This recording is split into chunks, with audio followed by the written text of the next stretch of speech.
So இனி நம்ம எங்கே போயிருந்தோம் பார்த்தீங்கன்னா பக்கத்து இருக்காங்க குழந்தைக்கு போடணும்னு சொல்லிட்டு இன்விடேஷன் வச்சிருந்தாங்க. சரி போய் வாத்து சொல்லிட்டு பரிசு வாங்கிட்டு வந்தாலும் கிளம்ப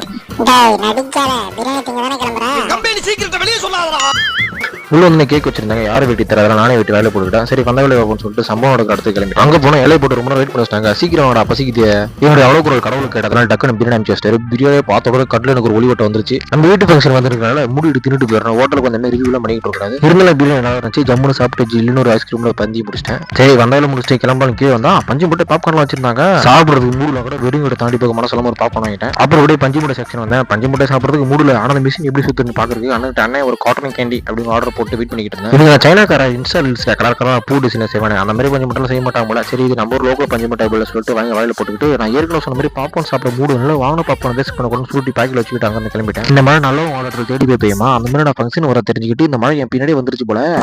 அப்புறம் மாத்திரமா வீட்டுக்கு வந்து